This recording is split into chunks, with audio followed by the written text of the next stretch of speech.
कर लेते हैं। आज की क्लास में हमें करना है आइडेंटिफिकेशन ऑफ आइंस, और आइडेंटिफिकेशंस ऑफ आइंस हमारे पास हैं दो तरह के। एक होता है कैटाइन और एक होता है आपके पास एनाइन। दो तरह के आइंस होते हैं हमारे पास। तो पहले हम करेंगे कैटाइंस, उसके बाद करेंगे फिर हम एनाइंस, ठीक है ना। ये सॉल्ट्स में आता है, ठीक है। सॉल्ट्स के अंदर ही आपके पास आता है आइडेंटिफिकेशन ऑफ आइंस। तो एक्चुअली हमारे पास ये जो है आइंस दो तरह के हैं, एक कैटाइन है और एक आपके पास है एनाइंस, ठीक है ना। इसको स्टार्ट करने से पहले मैं आपको कुछ इस तरह का बताना चाहता हूं कि आपके पास फॉर सपोज आपके पास एक अननोन सैंपल है, आपके पास एक अननोन सॉल्ट है, ठीक है ना। आपके पास एक अननोन, वालेकुम सलाम बेटे, आपके पास एक अननोन सॉल्ट है बच्चों। अननोन सॉल्ट का मतलब है हमें नहीं पता कि ये सॉल्ट कौन सा है, ठीक है ना। तो जब उस सॉल्ट को आइडेंटिफाई करना चाहते हैं हम, तब हम कैटाइंस और एनाइंस के टेस्ट यूज करते हैं। हम पहले कैटाइन आइडेंटिफाई करते हैं, फिर हम एनाइन आइडेंटिफाई करते हैं। जब हम ये दोनों आइडेंटिफाई कर लेते हैं तो हम इन दोनों को मिक्स कर एक सॉल्ट का फॉर्मूला बना लेते हैं। तो फॉर सपोज बच्चों यू हैव एक अननोन सॉल्ट, आप लोगों के पास एक अननोन सॉल्ट है, ठीक है ना। आप लोगों ने आइडेंटिफाई करना है कि इसमें आपके पास कौन सा सॉल्ट था, ठीक है ना। फॉर सपोज मैंने आपको एक जो है कागज का टुकड़ा दिया, उस टुकड़े के अंदर मैंने आपको क्रिस्टल्स दे दिए, ठीक है ना। तो ये क्रिस्टल्स आपके पास एक अननोन सैंपल था सॉल्ट का, and you need to identify कि यार ये कौन सा सॉल्ट है, ठीक है ना। तो सबसे पहले आपने क्या करना है, सबसे पहले आप लोगों ने क्या करना है बच्चों, you need to keep remember कि इस सॉल्ट को आपने पानी में डिसॉल्व करना है। सबसे पहले आपने इस सॉल्ट को पानी में डिसॉल्व करना है। Just take a for suppose a test tube over here, we should have a test tube over here, right? We need to convert this unknown sample of salt in this, and then we need to add water over there, right? Once we add water over there, so this is going to be dissolved, right? तो हमारे पास दो observations आ सकती हैं, हमारे पास दो observation आ सकती हैं। पहली ऑब्जर्वेशन क्या आ सकती है बच्चों, पहली observation, it should be a colourless solution और it should be a coloured solution. It should be a colourless solution और it should be a coloured solution. इन दोनों में से कोई एक पॉसिबिलिटी आपके पास हो सकती है, राइट बच्चों। फॉर सपोज आपको मैंने एक अननोन सॉल्ट दिया, आपने उस अननोन सॉल्ट को पानी में डिसॉल्व किया, तो आपके पास दो पॉसिबिलिटीज हो सकती हैं। एक पॉसिबिलिटी क्या हो सकती है कि वो सॉल्ट आपके पास पानी में डिसॉल्व होने के बाद कलरलेस सॉल्यूशन बनाए, या एक पॉसिबिलिटी आपके पास क्या हो सकती है कि वो कलर्ड सॉल्यूशन बनाए। इज इट राइट और नॉट? Right sir. ठीक है ना। तो अगर अगर फॉर सपोज वो कलर्ड सॉल्यूशन बनाता है, तो आपके पास क्या कंक्लूजन आएगा? What should be the conclusion of this? कि अगर आपके पास कलर्ड सॉल्यूशन बनता है, तो आपको याद होगा आपने ट्रांजिशन मेटल्स में पढ़ा था, पीरियोडिक टेबल में आपने पढ़ा था कि ट्रांजिशन मेटल्स जब भी कंपाउंड्स बनाते हैं तो वो कलर्ड सॉल्यूशन प्रोड्यूस करते हैं, कलर्ड कंपाउंड्स बनाते हैं। याद है या नहीं? Yes sir. Yes, sir. तो you can say that transition metal or transition metal ion may be present in this solution. You can say that transition metal ion may be present, right बच्चों? Sir जी sir like group 7 के भी जो कुछ elements हैं coloured होते हैं। Yes वो बिल्कुल होते हैं वो, लेकिन वो एलिमेंट्स होते हैं ना। जैसे फॉर सपोज अगर आपके पास अगर आप बात करें क्लोरीन की, तो वो क्लोरीन तो गैस है, ठीक है ना। फ्लोरीन की बात करें तो फ्लोरीन गैस है। ब्रोमीन की बात करें तो वो आपके पास जो है वो वॉलेटाइल लिक्विड है, फौरन से ही वो कन्वर्ट हो जाता है। तो वो बिल्कुल ये एलिमेंट है, वो कंपाउंड्स नहीं है। ये तो सॉल्ट है ना। तो सॉल्ट के अंदर पॉजिटिव और नेगेटिव का कॉम्बिनेशन होगा, और पॉजिटिव और नेगेटिव कॉम्बिनेशन की जब बात करें तो ट्रांजिशन मेटल्स के जब कंपाउंड्स बनते हैं, यानी कि जब वो सॉल्ट्स बनाते हैं, तब वो कलरफुल होते हैं। ये पढ़ा था हमने, ठीक है ना। हमने ये नहीं पढ़ा था कि एलिमेंट्स जो है आपके पास एलिमेंट्स कलर्ड होते हैं, ये नहीं पढ़ा था। हमने पढ़ा था कि वो जब वो कंपाउंड्स बनाएंगे तब वो कलर्ड होंगे, ठीक है जी बेटे। और सर क्या कहते हैं, व्हाइट को हम कलरलेस कहेंगे या कलर्ड कहेंगे? व्हाइट सॉल्यूशन को व्हाइट सॉल्यूशन, यहाँ पर कलरलेस सॉल्यूशन आएगा, व्हाइट नहीं होगा, कलरलेस होगा, ट्रांसपेरेंट। सर वो मैंने पूछना है, ये तो हमने पूरी बात सॉल्युबल सॉल्ट की है ना। तो अब फॉर एग्जांपल कोई सॉल्ट हो जो इनसॉल्युबल हो, तो फिर हम क्या करेंगे? जब कोई सॉल्ट इनसॉल्युबल होगा तो वो हमारे सिलेबस में है नहीं, ऐसा ना कि अगर इनसॉल्युबल सॉल्ट हो तो हम उसको आइडेंटिफाई करें। हमारे सिलेबस में वो सॉल्ट्स हैं जो कि सॉल्युबल होंगे पानी में तो सॉल्यूशन क्रिएट करेंगे, या तो कलरलेस सॉल्यूशन बनाएंगे या कलर्ड सॉल्यूशन बनाएंगे। जो इनसॉल्युबल होंगे वो हमारे सिलेबस में नहीं है कि हम उनको किस तरह आइडेंटिफाई करें। ओके राइट सर, ठीक है सर वो उसको केमिस्ट्री आइडेंटिफाई के करने के लिए आप बर्न कर सकते हैं, और बर्न जब हम करेंगे तो वो एक नई चीज हमारे सिलेबस में ऐड हुई है कंबस्शन से, जो है ना, मतलब हम फ्लेम टेस्ट से आइडेंटिफाई भी कर सकते हैं कुछ मेटल आइंस को, वो हम डेफिनेटली बाद में पढ़ेंगे। अभी हम आइंस की तो सर वही होता है जिसमें हम ट्यूब में हीट करते हैं, वो ट्यूब में हीटिंग होती है, थोड़ा सा डालते हैं फिर हीट कर। नहीं, ट्यूब में हीट ही नहीं होती। जो अभी नया टेस्ट आपके पास ऐड हुआ आपके सिलेबस में, वो फ्लेम टेस्ट जो है, डायरेक्टली आपने सॉल्ट को कंबस्ट करना होता है, आग में डालना होता है, ठीक है ना। तो वो ओ एक अलग है, वो हम अलग से पढ़ेंगे, ठीक है। वो जो आप ट्यूब की सही है हीटिंग की सर। बात कर रहे हैं वो होती है थर्मल डिकम्पोजिशन। जी कोई कुछ पूछ रहा था मुझसे?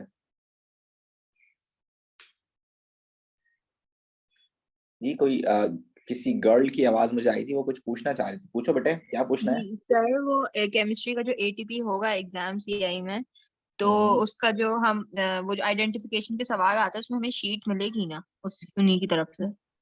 जी देखें, अभी हाँ बेटे, प्रॉब्लम ये है कि अभी जो नई इंफॉर्मेशन है, उस नई इंफॉर्मेशन के अकॉर्डिंगली ये जो अभी मैं आपको पढ़ा रहा हूँ, ये आपके पास एटीपी में आपको मिलेगा, एटीपी में मिलेगा। लेकिन पेपर 1 और पेपर 2 में भी ये सवाल आते हैं, उसमें नहीं मिलेगा, तो उसके लिए आपको याद करना पड़ेगा। ठीक है सर। ठीक है सर ना? ये जी सर। सर ये मतलब ये इस साल ऐड हुआ है ये जो आप कह रहे हैं कि शीट मिलती है, जी इससे ये इस पहले साल नहीं था? आपको, यस, इससे पहले नहीं था। इस साल आपको डेटा बुकलेट मिलेगी, और वो सिर्फ और सिर्फ एटीपी में मिलेगी। तो एटीपी में हेल्प आउट हो जाएगी आपकी, लेकिन पेपर 1 और पेपर 2 में फिर भी आपको याद करना ही पड़ेगा ये। ठीक है सर। ठीक है।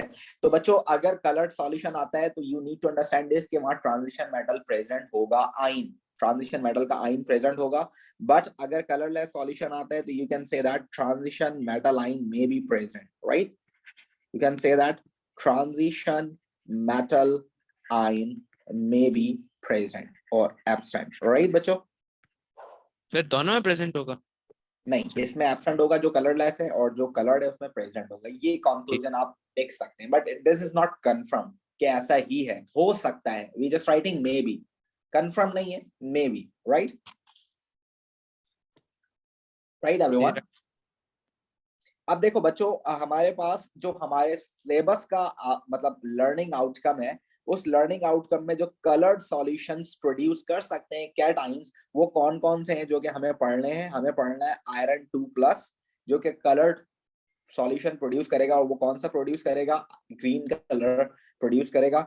और हमारे पास क्रोमियम 3+ है जो कि ग्रीन कलर प्रोड्यूस करेगा। हमारे पास आयरन 3+ है जो कि रेडिश ब्राउन कलर प्रोड्यूस करेगा। हमारे पास कॉपर 2+ है जो कि ब्लू कलर प्रोड्यूस करेगा। इसके अलावा जो कलरलेस सॉल्यूशंस होंगे उसके अंदर हमारे पास कैल्शियम है, उसके अंदर हमारे पास जिंक है, और हमारे पास एल्युमिनियम आयन है। तो ये 3 कलरलेस और 4 कलर्ड आयंस के टेस्ट हमें याद करने हैं, right everyone of you? Yes sir. जी सर, राइट।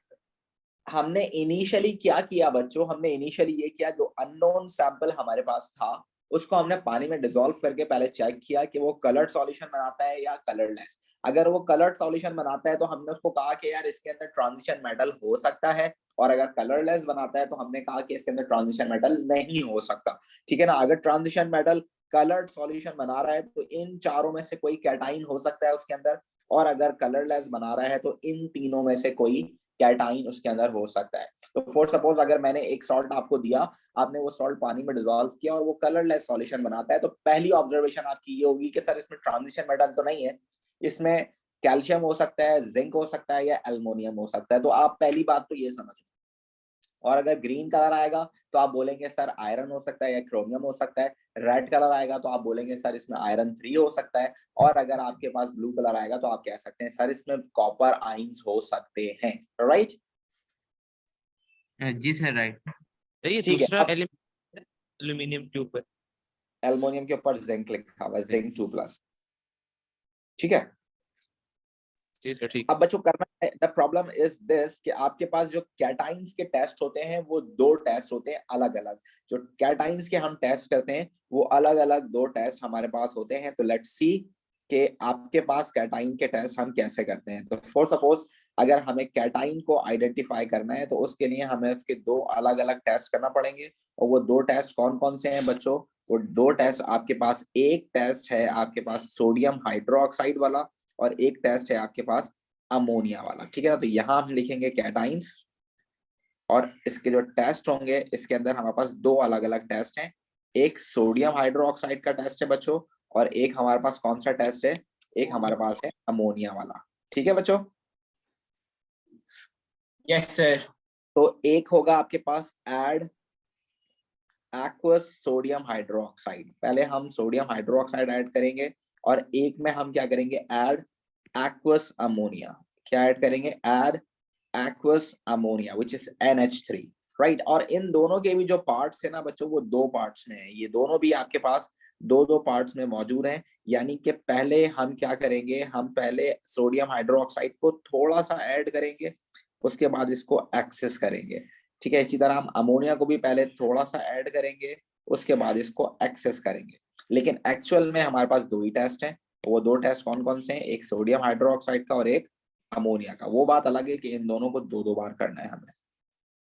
ठीक है, तो इट विल बी लाइक कि पहले हम फ्यू ड्रॉप्स ऐड करेंगे, जो भी रिजल्ट आएगा उसके बाद हम इसको एक्सेस मतलब कि ज्यादा डाल देंगे।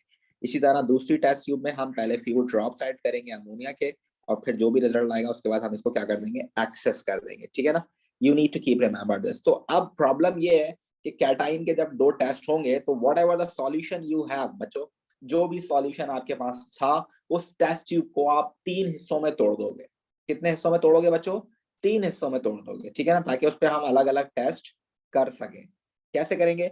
इस टेस्ट ट्यूब को, ये जो आपके पास whatever the colour you have, जो भी आपके पास कलर्ड सॉल्यूशन था या आपके पास कलरलेस सॉल्यूशन था, इस टेस्ट ट्यूब को हम क्या करेंगे बच्चों? तीन अलग अलग टेस्ट ट्यूब में ब्रेक डाउन कर देंगे। ठीक है ना, एक ये हो गई, फिर आपके पास एक और टेस्ट ट्यूब हो गई और फिर एक और टेस्ट ट्यूब हो गई। ठीक है ना, तो ये जो दो टेस्ट ट्यूब्स होंगी, ये दो टेस्ट ट्यूब में से एक में सोडियम हाइड्रोक्साइड वाला टेस्ट होगा और एक में बच्चों कौन सा टेस्ट होगा? अमोनिया वाला। और ये जो तीसरी वाली टेस्ट ट्यूब है इससे हम टेस्ट करेंगे NI, right. Okay sir, right. तो दो में हम करेंगे कैटाइन का टेस्ट और एक में हम करेंगे। So we need to convert or we need to transfer this solution into three different test tube. तो वो जो solution हमारे पास था, colored था या colorless था, जो भी था, उसको हमने तीन अलग अलग टेस्ट ट्यूब में कन्वर्ट कर लिया। तो this is test tube A, this is test tube B and this is test tube C। तो यहाँ पर आपके पास टेस्ट ट्यूब A होगा ये वाला आपके पास होगी टेस्ट ट्यूब B। सही है बच्चों, और टेस्ट ट्यूब C आखिरी में हम उसको एनाइन के लिए यूज करेंगे, राइट बच्चों? Right sir. Yes, अब sir. हमारे पास अगर कलरलेस सॉल्यूशन है, अगर वी हैव कलरलेस सॉल्यूशन, तो वी नो दैट कि कलरलेस सॉल्यूशन है तो बच्चों कौन कौन से आइंस हो सकते हैं? There may be calcium ions, there may be Calcium, zinc zinc, and ions aluminum. और there may be aluminium ions. We know that कि अगर हमारे पास कलरलेस सॉल्यूशन है तो इन तीनों के अलावा हमारे पास कोई और सा आइन नहीं हो सकता है। तो हम वो जो टेस्ट ट्यूब हमारे पास होगी टेस्ट ट्यूब A, उसके अंदर हम पहले क्या डालेंगे? Few drops of NaOH। क्या ऐड करेंगे बच्चों हम इसके अंदर? पहले टेस्ट ट्यूब A के अंदर हम फ्यू ड्रॉप्स ऐड करेंगे किसके? NaOH के, राइट बच्चों? Yes, जी sir. जब हम उसके अंदर फ्यू ड्रॉप्स ऐड कर देंगे तो हमारे पास क्या ऑब्जर्वेशन आएगी? The observation you will see that कि व्हाइट प्रेसिपिटेट्स बनेंगे आप लोगों के पास। क्या बनेंगे बच्चों? White precipitates. और व्हाइट प्रेसिपिटेट्स जो हैं वो तीनों में ही बनेंगे, यानी कि अगर उसमें जिंक होता है, अगर उसमें अल्मोनियम होता है, अगर उसमें कैल्शियम होता है, तीनों में ही व्हाइट प्रेसिपिटेट्स बन जाएगा। तो अब ये आइडेंटिफाई तो नहीं हुआ ना कैल्शियम है, जिंक है या अल्मोनियम है, तो ये टेस्ट हमारे किस काम का हुआ, है ना? जी सर। हमें कंफर्म करना है कि कैल्शियम है, जिंक है या अल्मोनियम है। अभी कंफर्म नहीं हुआ कैल्शियम है, जिंक है या अल्मोनियम है, तो अब हमें कुछ और करना पड़ेगा। अब कुछ और करने के लिए आपको क्या करना पड़ेगा बच्चों? जहां पर आपने few drops sodium hydroxide add किए थे, व्हाइट प्रेसिपिटेट्स आपको यहाँ बनते हुए नजर आए थे, अब आप क्या करोगे? इसी टेस्ट ट्यूब में आप भरकर सोडियम हाइड्रोक्साइड डाल दोगे, एक्सेस डाल दोगे, एक्स्ट्रा डाल दोगे। ठीक है, ओके सर। Yes, sir. अगर एक्सेस डालने से वो प्रेसिपिटेट्स क्या हो गया बच्चों? डिसॉल्व हो गए, अगर वो एक्सेस डालने से प्रेसिपिटेट्स डिसॉल्व हो गए, सो ये हमारे पास ये पॉसिबिलिटी आ जाएगी कि या तो उसके अंदर जिंक के आयंस हैं या तो उसके अंदर अल्मोनियम के आयंस हैं, राइट। और अगर वो इनसॉल्युबल रहे यानी कि प्रेसिपिटेट्स नजर आते रहे, तो इसका मतलब ये कंफर्म हो गया कि उसके अंदर कैल्शियम आयंस हैं। सही है। Right sir. लेकिन अगर फॉर सपोज इनसॉल्युबल रहे, तो इनसॉल्युबल रहे तो कैल्शियम हो गया, और अगर सॉल्युबल हो गए तो अभी भी कंफर्म नहीं हुआ कि जिंक है या एल्युमिनियम है ना। ये कंफर्म हो गया कि कैल्शियम नहीं है, लेकिन ये कंफर्म नहीं हुआ कि जिंक है या एल्युमिनियम है, राइट। जी सर। ये तो राइट अगर हम सर। ये कंफर्म करना है कि जिंक है या एल्युमिनियम है, then we need to do a second test which is ammonia test, right? So हम इसमें डालेंगे अमोनिया, फिर few drops, दूसरी वाली टेस्ट ट्यूब में few drops अमोनिया के डालेंगे। जब हम few drops अमोनिया के डालेंगे तो again there will be white precipitates form, वहां पर दूसरी वाली टेस्ट ट्यूब में भी आप देखोगे कि व्हाइट प्रेसिपिटेट्स आपके पास फॉर्म हो जाएंगे। अब फ्यू ड्रॉप्स डालने से भी कंफर्म नहीं हुआ कि जिंक है या एल्युमिनियम है, तो हम क्या कर देंगे, एक्सेस डाल देंगे अमोनिया। जब हम एक्सेस अमोनिया डालेंगे, अगर वो जिंक होगा सो इट विल डिसॉल्व, अगर वो जिंक होगा तो व्हाइट प्रेसिपिटेट्स गायब हो जाएंगे, और अगर वो एल्युमिनियम होगा तो white precipitates will be there, वो इनसॉल्युबल रहेंगे। So now this is confirm. अब हमारे लिए आसान हो गया आइडेंटिफाई करना कि कैल्शियम है, जिंक है या एल्युमिनियम है, we can identify. So you need to keep remember this कि अगर कैल्शियम के आयंस होंगे तो वो व्हाइट प्रेसिपिटेट्स बनाएंगे सोडियम हाइड्रोक्साइड में और अमोनिया में, और वो एक्सेस में इनसॉल्युबल रहेंगे, राइट। जी सर। और सर ये जो आपने कैल्शियम में जो 2 डॉट्स डाले हैं, ये बेसिकली इसका ये मतलब है ना कि वो फॉर्म ही नहीं होता, मतलब कि मतलब डज नॉट डिसॉल्व। नहीं, आप इसका मतलब ये है कि वो ऑलरेडी आइडेंटिफाई हो गया तो आपको जरूरत नहीं है अमोनिया वाला टेस्ट करने की, लेकिन अगर आपको अमोनिया वाला टेस्ट करना है तो उसमें भी व्हाइट प्रेसिपिटेट्स बनेंगे और उसमें भी इनसॉल्युबल रहेंगे। ओके सर, ठीक है। सही। सर अमोनियम लाइक इन दोनों को क्लासिफाई करने के इस्तेमाल करते हैं, जिंक और एल्युमिनियम। यस। चले अब जरा गौर से सुनिएगा मैं क्या कह रहा हूं। मैं कह रहा हूं कि अगर कैल्शियम होगा तो वो सोडियम हाइड्रोक्साइड में और अमोनिया में दोनों में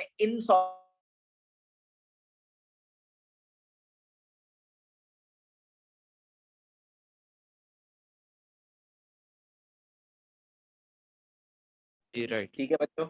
और अगर सर अगर आपके पास क्या होगा बच्चों, अगर आपके पास जिंक होगा तो जिंक दोनों में व्हाइट प्रेसिपिटेट्स बनाकर डिसॉल्व हो जाएगा। सही है। Yes, sir. जिंक अगर होगा तो वो दोनों में व्हाइट प्रेसिपिटेट्स बनाएगा और दोनों में डिसॉल्व हो जाएगा, और अगर एल्युमिनियम होगा तो वो दोनों में व्हाइट प्रेसिपिटेट्स तो बनाएगा लेकिन सोडियम हाइड्रोक्साइड में डिसॉल्व हो जाएगा, लेकिन अमोनिया में डिसॉल्व नहीं होगा, right. So this is the difference between all these three. ठीक है बच्चों। Okay got it sir. Sir. Any Yes. Problem?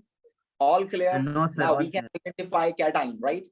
इन तीनों में से आप आइडेंटिफाई कर सकते हो। तो आपने याद रखना है, अगर दोनों व्हाइट प्रेसिपिटेट्स बने और दोनों गायब हो गए तो जिंक, दोनों व्हाइट प्रेसिपिटेट्स बने और दोनों गायब नहीं हुए तो कैल्शियम, दोनों व्हाइट प्रेसिपिटेट्स बने सोडियम हाइड्रोक्साइड में गायब हो गए, अमोनिया में गायब नहीं हुए तो एल्युमिनियम, राइट। जी sir. Right sir. Yes sir. Then again बाकी वाले जो 4 हैं उसके लिए भी हमें यही करना होगा बच्चों। जो बाकी वाले 4 आपके पास कैटाइंस हैं उसमें भी सेम टेस्ट आपने करना है, यानी कि पहले सोडियम हाइड्रोक्साइड, और उस सोडियम हाइड्रोक्साइड में पहले फ्यू ड्रॉप्स और फिर एक्सेस, और फिर आपके पास अमोनिया वाला, उसके अंदर भी पहले फ्यू ड्रॉप्स और उसके बाद फिर एक्सेस। तो चलें उसको भी कर लेते हैं, हाथ के हाथ जान छुड़ा लेते हैं। तो बच्चों अब यहाँ पर अब पेपर में जो है पहले बहुत आसान हो जाता था कि आयरन ग्रीन वाला आया तो 2+ कंफर्म हो गया, बच्चे को पहले ही पता चल गया कि यार ये तो ग्रीन है तो आयरन 2+ ही होगा, और अगर ब्लू आया तो कॉपर 2+ होगा, और अगर रेड आया तो आयरन 3+ होगा। तो बड़ा आसान हो गया था हमारे लिए ना। तो एग्जामिनर ने थोड़ा सा इसके अंदर इंटरेस्ट डेवलप करने के लिए उसने क्रोमियम 3+ डाल दिया है, जिसका खुद का कलर ग्रीन होता है। तो अब ग्रीन वाले भी हमारे पास 2 हो गए, एक आयरन 2+ है और एक क्रोमियम 3+ है। ठीक है ना। ये दोनों ही जब आप सोडियम हाइड्रोक्साइड के फ्यू ड्रॉप्स डालोगे तो they both produce green precipitates, right बच्चों। सर आयरन 3+ भी तो था ना एक। नहीं वो रेडिश ब्राउन करता है ना प्रोड्यूस। ठीक है सर, तो ओके। अभी हम ग्रीन वाले की बात कर रहे हैं, तो ग्रीन वाले जो आपके पास आयरन, अगर आपने सोडियम हाइड्रोक्साइड डाला थोड़ा सा और ग्रीन प्रेसिपिटेट्स बन गए, देन इसका मतलब ये हुआ कि ये या तो आयरन 2+ हो सकता है या तो ये क्रोमियम 3+ हो सकता है। फिर आप चेक करोगे कि यार इन दोनों में से कौन सा कंफर्म करें, तो आप एक्सेस डाल दें। तो जब आप एक्सेस डालेंगे तो आयरन वाला जो है वो इनसॉल्युबल रहेगा, जबकि क्रोमियम वाला सॉल्युबल हो जाएगा, डिसॉल्व हो जाएगा। ठीक है भाई, ये यही कंफर्म हो गया, Yes, sir. यही हो गया। लेकिन मसला क्या है, एग्जामिनर क्या करता है, एग्जामिनर उल्टा करके देता है। एग्जामिनर आपको पहले अमोनिया वाला टेस्ट देगा, तो अमोनिया वाला टेस्ट भाई दोनों में ही ग्रीन प्रेसिपिटेट्स प्रोड्यूस होते हैं और दोनों ही अमोनिया के एक्सेस में इनसॉल्युबल रहते हैं। तो इसीलिए एग्जामिनर आपको थोड़े से मार्क्स ज्यादा देने के लिए पहले अमोनिया वाला टेस्ट पूछेगा। You need to keep remember कि अमोनिया में दोनों ही ग्रीन प्रेसिपिटेट्स बनाएंगे और दोनों ही इनसॉल्युबल रहेंगे।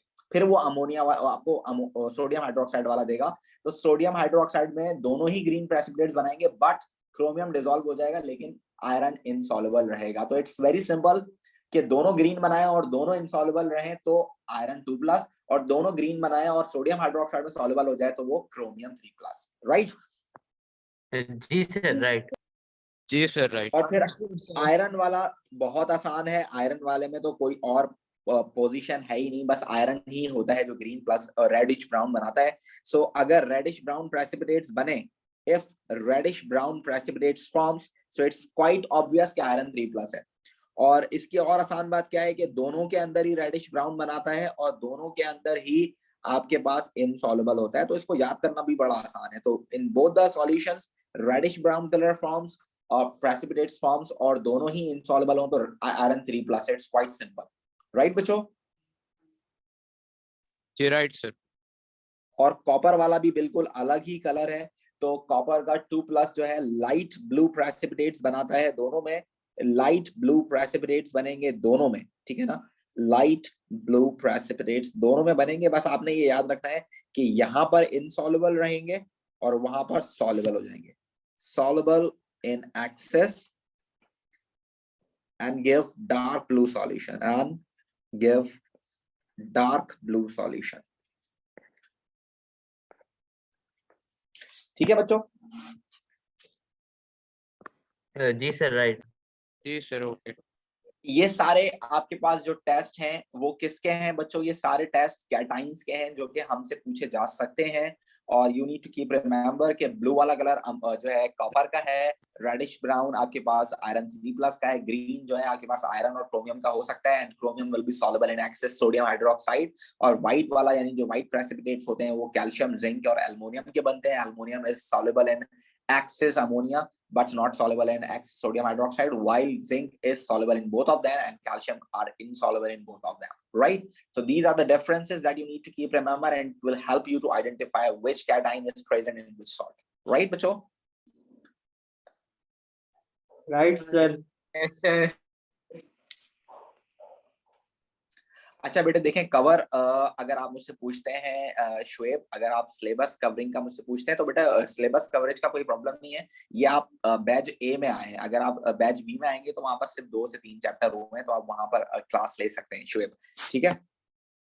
तो ये हम थोड़ा आगे निकल गए, बैच ए है। बैच बी में आप आएंगे तो आप बिल्कुल न्यू से स्टार्ट कर सकते हैं। Right, बच्चों, we have one more cation that we need to test over here, and this is actually a molecular ion। और वो कौन सा आइन है आपके पास? वो है आपके पास बच्चों अमोनियम आइन। एक ये पॉजिटिव आइन हमारे पास होता है अमोनियम आइन ना, ये भी टेस्ट के लिए सवाल होता है। तो इसका टेस्ट बड़ा सिंपल है। You need to add aqueous sodium hydroxide, you need to add aqueous sodium hydroxide. और इसकी जो ये इसका टेस्ट हो गया, ऐड एक्वस सोडियम हाइड्रोक्साइड, ठीक है ना? और इसकी ऑब्जर्वेशन क्या होगी बच्चों? It will you can say that a gas releases, a gas Ammonia releases, yes, that turns red litmus blue। अगर आपको इसका नाम लिखना है तो that turns red litmus blue। अगर आपको इसका नाम लिखना है तो you can say that this is actually ammonia gas। तो सर ये Right, मतलब बेसिक everyone? है ना ये थी ना in salt? nature? Yes, you need to keep remember this is the only basic gas in our syllabus। Okay, तो आपको याद होगा कि ऊपर हमने 3 टेस्ट ट्यूब की ली थी। अब 3 टेस्ट ट्यूब में से अब ए और बी हम यूज कर चुके हैं। अब हमें करनी है टेस्ट ट्यूब सी। तो टेस्ट ट्यूब सी जो होगी, हम एनाइन को टेस्ट करने के लिए आइडेंटिफाई करेंगे। फॉर सपोज ये अननोन सॉल्ट में से आपने कैटाइन आइडेंटिफाई कर लिया है, अब हम एनाइन आइडेंटिफाई करेंगे, ठीक है ना। तो एनाइन बड़ा आसान है, एनाइन में कुछ भी नहीं है। एनाइन में आपको सिंपल टेस्ट और उसकी ऑब्जर्वेशन याद रखनी है, और ये बहुत इंपॉर्टेंट चीज होती है। तो एनाइन में क्या करना है आपने, एनाइन आपको बता देंगे वो डायरेक्टली ना, और अगर नहीं भी बताएंगे तो एनाइन में आपको टेस्ट दे देंगे या उसकी ऑब्जर्वेशन बता देंगे, तो उस तरह हमारे लिए आइडेंटिफाई करना आसान हो जाता है। तो एनाइन में क्या है बच्चों, एनाइन में we just need to remember the anions and their test and their observation. It's straight, इसमें कोई लॉजिक नहीं है, इसमें कोई बहुत बड़ा जहन नहीं लगाना आपने इसको, कुछ ही बस ये सीधा सीधा है। एनाइन्स हैं आपके पास, ठीक है, उनके टेस्ट है और उनकी ऑब्जर्वेशन है। सिंपल इज दिस, ठीक है ना। तो फॉर सपोज सबसे आसानी के लिए सबसे पहली बात कि अगर हम बात करें किसकी, अगर हम बात करें क्लोराइड, ब्रोमाइड और आयोडाइड की, तो देखें ये तीनों के तीनों एनाइंस, ये तीनों के तीनों एनाइंस आपके पास ग्रुप 7 वाले। तो इन तीनों का एक कंबाइंड टेस्ट है, तीनों का टेस्ट सेम है, ठीक है ना। क्या टेस्ट है इन तीनों का, you need to acidify with nitric acid, acidify with nitric acid and then add silver nitrate and then add silver nitrate। ये टेस्ट तीनों के लिए कॉमन है, तीनों के लिए आपने यही टेस्ट लिखना है, ठीक है ना। और बस ऑब्जर्वेशन चेंज होगी, अगर क्लोराइड होगा तो व्हाइट प्रेसिपिटेट्स बनेंगे, अगर ब्रोमाइड होगा तो पेल येलो प्रेसिपिटेट्स बनेंगे, जिसको आप क्रीम प्रेसिपिटेट्स भी बोल सकते हो, और अगर आयोडाइड होगा तो येलो प्रेसिपिटेट्स बनेंगे। और ये क्यों बनेंगे, this is actually precipitation method, right. आप देखें फॉर सपोज आपने सिल्वर नाइट्रेट डाला, अच्छा मैं इसको अलग से करके दिखाता हूं आपको। ऊपर आपने डाला सिल्वर नाइट्रेट, आपने डाला किसी क्लोराइड के सॉल्ट में, फॉर सपोज सोडियम क्लोराइड में डाल दिया, ठीक है ना। तो आपके पास ये एक दूसरे को डिस्प्लेस कर लेंगे, ये इधर चला जाएगा, ये इधर चला जाएगा, तो आपके पास बनेगा सिल्वर क्लोराइड और आपके पास बनेगा सोडियम नाइट्रेट। सो एक्चुअली जो व्हाइट प्रेसिपिटेट्स बन रहे हैं वो इसके बन रहे हैं, सिल्वर क्लोराइड के। तो व्हाइट प्रेसिपिटेट्स जो आ रहे हैं बच्चों, वो किसके आ रहे हैं, सिल्वर क्लोराइड के। तो वो आपसे पूछ सकता है कि ये व्हाइट प्रेसिपिटेट्स किस चीज के आ रहे हैं, you can write the ionic equation over there कि सिल्वर आयंस सिल्वर नाइट्रेट से they are aqueous, and chloride ion chloride के सॉल्ट में से when they just combine together they will form silver chloride and this is solid, and the white precipitates are due to this silver chloride formation, right बच्चों। जी right sir. अब मेरे ख्याल से आपने प्रेसिपिटेशन मेथड पढ़ा हुआ है, आपको आयोनिक इक्वेशन में परेशानी नहीं हो रही होगी। You need to know this कि जो इनसॉल्युबल सॉल्ट होता है उसकी आयोनिक इक्वेशन लिखी जाती है, जो सॉल्युबल है उसकी बात नहीं करेंगे हम फिलहाल, क्योंकि प्रेसिपिटेशन मेथड में जो व्हाइट प्रेसिपिटेट्स कॉज हो रहे हैं ये हो रहे हैं सिल्वर क्लोराइड की वजह से। तो आपको आयोनिक इक्वेशन में सिल्वर क्लोराइड बना के दिखाना पड़ेगा, सोडियम नाइट्रेट का इसमें कोई काम नहीं है। सेम एज इट इज अगर आप यहाँ देखें तो यहाँ पर सिल्वर आइंस ब्रोमाइड आइंस के साथ मिलेंगे और आपके पास जो पेल येलो या क्रीम कलर आ रहा है ये सिल्वर ब्रोमाइड की वजह से आ रहा है। एंड वी नो दैट कि both are the reactants initially are soluble in water and after the formation of precipitates they are going to be solid. And if you talk about this one, तो यहाँ silver ions silver nitrate are soluble, iodide ions are soluble in water. When they become silver iodide, this is insoluble in water and this is actually the salt which is causing yellow precipitates, ठीक है ना। तो silver iodide आपको yellow precipitates दे रहा है, right every one of you? Yes, जी sir. Sir right.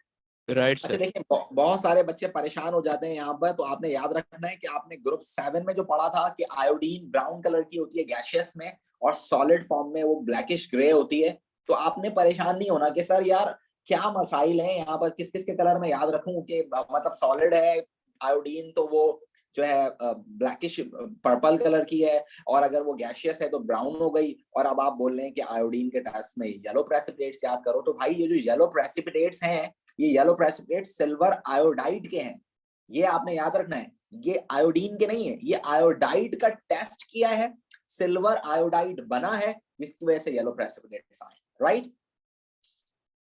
जी sir बिल्कुल राइट। ये आपने याद रखना है, ठीक है भाई। चलें नेक्स्ट टेस्ट जो आपके पास है वो टेस्ट भी बड़ा इंपॉर्टेंट है। ये 3 बड़े आते हैं पेपर में ना, इसके अलावा जो आपके पास टेस्ट आता है बहुत ज्यादा, वो आता है सल्फेट का। सल्फेट का अब आप याद रखें, क्लोराइड, ब्रोमाइड, आयोडाइड, ये तीनों हैलाइड्स हैं। क्लोराइड, ब्रोमाइड, आयोडाइड, ये तीनों हैलाइड्स हैं। और हैलाइड्स के टेस्ट के लिए आप सिल्वर नाइट्रेट यूज करते हो, silver nitrate, keep remember this. अब sulphate is something different.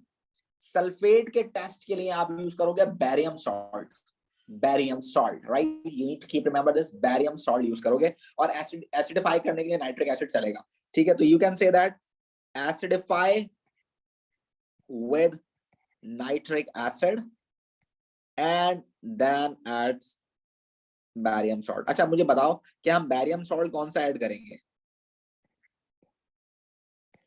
Barium chloride.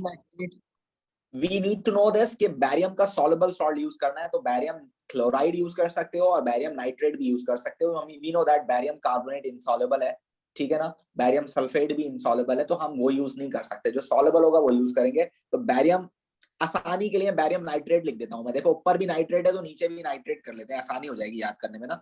So we can say that barium nitrate add कर लें। वैसे बैरियम क्लोराइड भी चलेगा, आपकी मर्जी है, if you want to add barium chloride so you can, ठीक है ना। आपके पास यहाँ बनेंगे व्हाइट प्रेसिपिटेट्स। क्या बनेंगे बच्चों? White precipitate. अब ये व्हाइट प्रेसिपिटेट्स किसके बनेंगे? you are testing sulfate ions and you are adding barium ions, तो व्हाइट प्रेसिपिटेट्स किसके बनेंगे बच्चों? Sir barium sulphate. Barium sulphate के, and we also know this कि barium sulphate insoluble in water है, तो वो आपसे पूछ सकता है पेपर में, बताएं what is the colour of barium sulphate. So you need to know this that they are white precipitates, ठीक है ना। So you can even write the ionic equation of this, जो कि आप अभी पीछे प्रेसिपिटेशन में करके आए हो। बैरियम आइंस जो कि बैरियम क्लोराइड या बैरियम नाइट्रेट्स में एक्वस है, and then you are actually checking sulphuric acid या सल्फेट आइन, तो वो कोई भी हो सकता है, सल्फेट का सॉल्युबल सॉल्ट, सल्फ्यूरिक एसिड भी हो सकता है, तो वो भी सॉल्युबल इन वाटर होना चाहिए, तो aqueous, and they are 2-, so when they combine together so they are actually forming barium sulfate solid particles, and that is why the white color forms, and the white color is actually of barium sulfate, ठीक है बच्चों? Right. Yes, sir. One more thing that you need to keep remember बच्चों, और वो क्या चीज है? वही चीज ये है कि बैरियम आइंस हमारे सिलेबस में मौजूद नहीं है। अभी हमने ऊपर कैटाइंस के टेस्ट किए हैं, उन कैटाइंस के टेस्ट में बैरियम आइंस को हमने टेस्ट नहीं किया, ऐसी है? जी सर ऐसे ही है। लेकिन वो पेपर में पूछ सकता है आपसे, और वो कैसे पूछ सकता है? वो इसी टेस्ट को उल्टा करके पूछ सकता है। फॉर सपोज अगर आप सल्फेट को टेस्ट करने के लिए बैरियम ऐड कर रहे हो, तो बैरियम को टेस्ट करने के लिए क्या ऐड करोगे बच्चों? Sir sulphate. सल्फेट। और सल्फेट का बेहतरीन सोर्स आपके पास क्या है? Sulphuric acid, right. तो you need to keep remember, sir ये एक दो बता दें। yes, you need to keep remember that if examiner asks for the test of barium ions, you just need to say that we will add sulfuric acid over there, and by the addition of sulfuric acid the barium ions connected with sulfate ions and they will form white precipitates of barium sulfate, right? Sir जी बेटे। Sir इसी information से sir इसी sequence से हम ये भी कह सकते हैं कि नाइट्रिक एसिड, नाइट्रेट अगर निकालना हो तो उसके लिए नाइट्रिक एसिड सबसे ज्यादा यूजफुल हो सकता है। नाइट्रेट थोड़ी, ये तो हमने एसिडिटी के लिए डाला है ताकि एसिडिफाई हो जाए और रिएक्शन थोड़ा फास्ट हो जाए। नाइट्रेट का टेस्ट अलग है। नहीं सर मैं कह रहा हूँ कि जैसे अभी आपने कहा है कि अगर हमने सल्फेट आयन निकालने हो, सल्फेट आयन चाहिए हो, तो उसके लिए हम यूज कर सकते हैं सल्फ्यूरिक एसिड। सल्फ्यूरिक एसिड का अच्छा सोर्स है ना सल्फेट के लिए। अगर आप यूज करना चाहें तो आप सोडियम सल्फेट यूज कर लें, अगर आप यूज करना चाहें तो आप पोटेशियम सल्फेट यूज कर लें। But you need to keep remember कि अगर आपको प्रेसिपिटेट्स बनाने हैं तो आपके पास जो दो रिएक्टेंट्स होने चाहिए वो दोनों सॉल्युबल होने चाहिए, है ना। अभी आपने प्रेसिपिटेशन मेथड पढ़ा है, तो प्रेसिपिटेशन मेथड क्या होता है? If you want to form precipitates और you want to form insoluble salts, so you should have two soluble salts. तो बेहतरीन सॉल्युबल सॉल्ट में से आप बेहतरीन सॉल्युबल कोई एक्वस सॉल्यूशन आपके पास सल्फ्यूरिक एसिड है, ठीक है ना। आपकी मर्जी है, आप सोडियम सल्फेट यूज कर लें, आपकी मर्जी है पोटेशियम सल्फेट यूज कर लें, आपकी मर्जी, आप कोई सा भी सॉल्युबल सल्फेट यूज कर लें, ठीक है। Okay sir. सर क्या बेरियम का ऐसी बैरियम का क्या? बेरियम का टेस्ट लिखवा सकते हैं opposite? You can write barium test over there if you want to. If you want to check barium ions, just add sulfate ions over there. और सल्फेट आयंस के लिए आप देख सकते हैं ऐड सोडियम सल्फेट या ऐड सल्फ्यूरिक एसिड या add potassium sulphate and the result is same, white precipitates. ठीक है सर, गॉट इट। ये इस तरह से होगा barium ions and you can acidify। Barium sir, ये बेरियम इसका टेस्ट है हमारे सिलेबस में, ये बेरियम 2 है, प्लस। बट वो पूछ सकता है बेटे आपसे, क्योंकि ये है ना आपके पास। Okay sir. सर जो हमने पीछे लिखे हैं वो के एनाइन कैटाइन कलर पे हमने लाइक एसिडिफाई तो नहीं किया नाइट्रिक एसिड से पहले? ये एनाइंस के लिए करते हैं, कैटाइंस के लिए तो बस कलर से ही काम चल रहा है और सॉल्वेंट काम चल रहा है ना, यहाँ पर यहाँ करना पड़ रहा है हमें। ठीक है, देखें ये मैंने लिख दिया है, अगर आप यहाँ यूज करना चाहें तो ऑल्टरनेट करके आप इसको अपने पास लिख लें। ये एनाइन नहीं है, ये कैटाइन है एक्चुअली बैरियम, लेकिन क्योंकि ये इसी टेस्ट से कनेक्टेड है तो मैंने आप लोगों के लिए यहाँ लिख दिया है। ठीक है, क्योंकि मैं ये इसलिए आपको बताने जा रहा हूँ और यही इसलिए मैं आपको बताना चाह रहा हूँ क्योंकि ये अभी मैंने थोड़ा टाइम पहले ये कुछ पास्ट पेपर्स में बच्चों को करा रहा था, तो मैंने इस तरह का एक सवाल देखा, तो मैं नहीं चाहता कि आप लोग उस सवाल को देख के परेशान हो जाएं। तो you need to know that कि यार इस तरह से भी वो पूछे तो गलत नहीं है, वो आप ये नहीं बोल सकते, उसको क्लेम नहीं कर सकते कि उसने गलत किया है, उसने सही किया है। आप वो मतलब आप जब आपके पास सल्फेट का टेस्ट है, आपको पता होना चाहिए कि सल्फेट बैरियम से टेस्ट हुआ है तो बैरियम भी सल्फेट से टेस्ट हो सकता है। That's simple, right? तो व्हाई जी सर। एसिडिफाई कर रहे हैं एसिड से? यस, एसिडिफाई करेंगे तो H आयंस वहां ज्यादा हो जाएंगे, H आयंस ज्यादा हो जाएंगे तो रिएक्शन थोड़ा फास्ट हो जाता है। ठीक है, got. Yes, we have nitrates ion in our syllabus as well. अब nitrate ions को कैसे टेस्ट करोगे? We have carbonate ions as well in our syllabus. तो उसको टेस्ट कैसे करोगे? Nitrate ion का टेस्ट बहुत सिंपल है। What you need to do? You need to add aqueous sodium hydroxide. Aqueous sodium hydroxide plus aluminum foil, and you need to heat gently. And heat gently. And again, the ammonia gas produce. So ammonia gas देखो दो test में produce हो रही है, ठीक है ना? और यहाँ पर आप लिख सकते हो a gas which turns, a gas release which turns red litmus blue. ठीक है बच्चों? ठीक है। चले मुझे बताएं कार्बोनेट का टेस्ट कौन बताएगा? कार्बोनेट का टेस्ट बता सकता है मुझे कोई?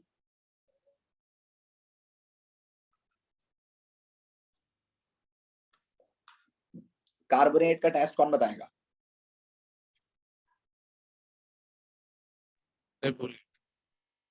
देखो बच्चों बहुत आसान है, बहुत आसान है। अभी आपने एसिड और बेसिस पढ़ा था, तो एसिड की प्रॉपर्टीज में आपने एक चीज पढ़ी थी और वो चीज क्या थी कि अगर कोई कार्बोनेट, जी बताएं, जी बताएं। सर वो कार्बोनेट को जब हम डाइल्यूट एसिड डालेंगे तो गैस रिलीज होगी, वो गैस लाइम वाटर को मिल्की कर देगी तो कार्बन डाइऑक्साइड होगी। यस, यू नो दैट बच्चों, आपको पता है, अभी आपने एसिड की प्रॉपर्टीज पढ़ी है ना, आपने एसिड की प्रॉपर्टीज में पढ़ा है कि अगर कोई भी मेटल कार्बोनेट हो उसके अंदर आप ऐड कर दो क्या? एसिड ऐड करोगे तो क्या बनेगा? सॉल्ट, कार्बन डाइऑक्साइड और वाटर। तो वही वाली जो चीज है वो उसको आपने एज अ टेस्ट यूज करना है। You can say that if you want to check that carbonate is present in any compound or not, so you can add any acid over there. When you add acid over there, it will release a gas which turns lime water milky. That's all, right? Now so you can say that add dilute HCl, और आपकी मर्जी है आप इसमें dilute H2SO4 लिख दो, ठीक है ना? And you will say that कि कार्बन डाइऑक्साइड प्रोड्यूस, ये अगर आपसे वो नाम पूछे तो आप नाम बता सकते हैं, अदरवाइज ऑब्जर्वेशन में आप ये नहीं लिखेंगे कि कार्बन डाइऑक्साइड प्रोड्यूस हो। ऑब्जर्वेशन में लिखते हैं a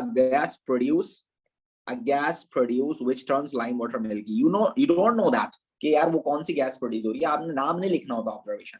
a gas produce that turns lime water milky, अगर वो पूछे तो आप बता सकते हैं, राइट बच्चों? Is that clear? Yes sir. Any problem? Any problem to any one of you? No sir. जी चले। सर। ये आगे आपके पास एक लेटेस्ट क्वेश्चन, बिल्कुल लेटेस्ट नहीं है, विंटर 20 का पेपर है ये, और इसका पेपर का क्वेश्चन है 4-2, आप इसमें देख सकते हो कि एक क्वेश्चन मौजूद है। अब देखो सवाल बिल्कुल उसी तरह से जैसे मैंने आपको सिखाया है। देखो a solid mixture R contain 2 cations and 1 anions. अभी जो हमने बताया आपको सारे कैटाइन और एनाइन के टेस्ट बता दिए। अब ये बता रहा है कि एक मिक्सचर है सॉलिड मिक्सचर आर, उसके अंदर 2 कैटाइन है और 1 एनाइन है। The table shows the test that a student does on R. इसमें टेबल में वो टेस्ट बता रहा है जो उस बच्चे ने किए हैं। Complete the table, identify any gas. देखो यहाँ मेंशन है, अगर मेंशन हो कि गैस का नाम बताना है तो फिर आपको बताना पड़ेगा। R form in the test, ठीक है। Let's see. R is dissolved in water and the solution is divided into 3 portion for test B, C and D. We know that पहले हम उसको dissolve करते हैं, फिर उसको 3 हिस्सों में तोड़ते हैं। 2 हिस्से कैटाइन के लिए और 1 हिस्सा किसके लिए, एनाइन के लिए। तो उसने वही किया, R को पानी में डिसॉल्व किया और उसको 3 हिस्सों में तोड़ दिया। और ऑब्जर्वेशन क्या आई कि एक कलर्ड सॉल्यूशन बन गया है।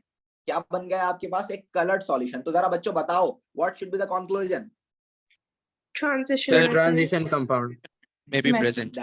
You can Ion. say that transition metal can be present. Transition metal ion may present. Right, बच्चों?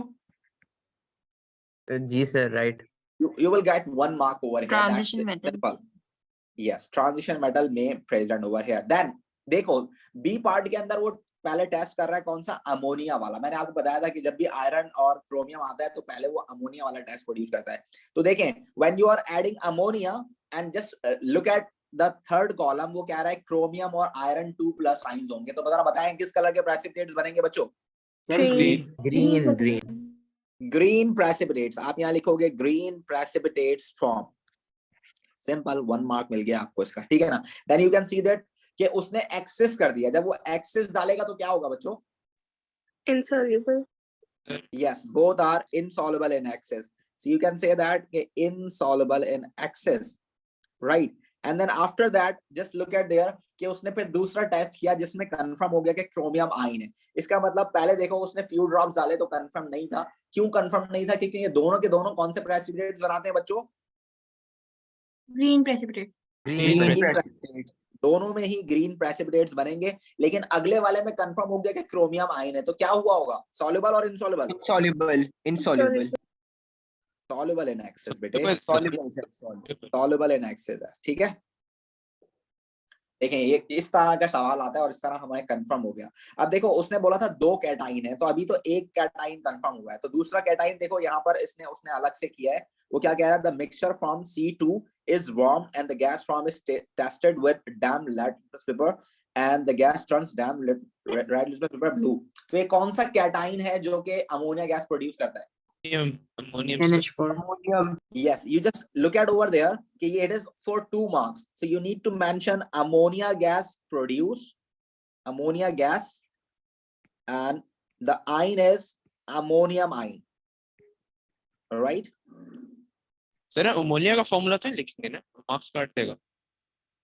अमोनियम आयन प्रेजेंट, आप फॉर्मूला लिख लें, नाम लिख लें, कोई फर्क नहीं पड़ता। अच्छा ठीक, नहीं अमोनिया का अगर आप फॉर्मूला लिखते हो ना और नाम नहीं लिखते हो तो फॉर्मूला जो है आपके पास लिखना आपकी एक स्टेप ज्यादा की एबिलिटी है, ठीक है ना। अगर आप फॉर सपोज नाम लिखते हो तो नाम लिखना तो हर बच्चे का काम है, वो बच्चा लिख लेता है नाम। अमोनिया लिखना कौन सी बड़ी बात है, कोई भी लिख लेगा। लेकिन अमोनिया का फॉर्मूला NH3 याद होना मुश्किल काम है। तो ये एक स्टेप अच्छी क्वालिटी है। तो अगर आप फॉर्मूला लिखते हो तो नंबर मिल जाएगा आपको। लेकिन अगर उसने बोला नाम है तो आप कोशिश करेंगे नाम ही लिखें, क्योंकि हो सकता है कभी कभार आप एक्स्ट्राऑर्डिनरी अपने आप को समझते समझते आपने गलत फॉर्मूला लिख दिया तो मार्क्स डिडक्ट हो सकते हैं। तो नाम बेहतर है मेरे ख्याल से, ठीक है। yes sir Then just look at over there how simple is this sulphate ion का टेस्ट। और क्या लिख रहा है आपने, observation. So we know that what we need to do, acidify with barium salt, nitric acid acidify with nitrate and add barium salt. and barium salt कौन सा, barium nitrate और barium chloride दोनों में से कोई सा ऐड कर सकते हैं। And then what will be the observation, white precipitation, White PPT, white precipitate. Now all these information have been done. Now you are capable enough to identify the mixture of R. Now you know that कि आपके पास chromium ion है, आपके पास ammonium ion है, आपके पास sulphate ion है। So you know that कि आपके पास कौन कौन से सॉल्ट हो सकते हैं इसमें, क्रोमियम 3+ और sulphate 2-। So the salt between these two should be chromium 2 Cr2 sulfate 3 yes, chromium 3 sulphate है इसका नाम, ठीक है। और Yes, एक sir. और सर सॉल्ट ये कौन सा बी हो का 2 सकता वाला है? नहीं समझ आया। बी का बी 2, का, जी सर बी का 2 में सर वो जो Fe2+ है सर उसमें इनसॉल्युबल होता है, और जो क्रोमियम है सर उसमें सॉल्युबल होता है, तो हमने वहाँ पे इनसॉल्युबल क्यों लिखा हुआ है? हमने सॉल्युबल लिखा है बेटे। नहीं सर बी के 2 की बात कर रहा हूँ। सर बी तो पार्ट 2। ये तो यहाँ तो अभी कंफर्म ही नहीं हुआ है ना कि आपके पास क्रोमियम है या आयरन है, तो इसलिए इनसॉल्युबल होते हैं अमोनिया के अंदर, तो कंफर्म नहीं होता अमोनिया के अंदर। हाँ, सोडियम हाइड्रोक्साइड में कंफर्म होता है ना। ये देखें, ये सोडियम हाइड्रोक्साइड में अमोनियम, सोडियम हाइड्रोक्साइड में क्रोमियम सॉल्युबल होता है, जबकि अमोनिया के अंदर दोनों ही इनसॉल्युबल होते हैं। Okay sir. ठीक है, सो यू कैन सी दिस कि हमारे पास जो मिक्सचर आर है, जो मिक्सचर आर हमारे पास है, वो मिक्सचर जो है एक्चुअली इन दो सॉल्ट्स का मिक्सचर है, अमोनियम सल्फेट और chromium 3 sulphate. Is that right everyone of you? Sir हमने मिक्सचर आर निकालना। नहीं, मैं एक बात बता रहा हूं, अगर वो आपसे पूछे तो you need to know this ना। सर रिपीट कर सकते हैं?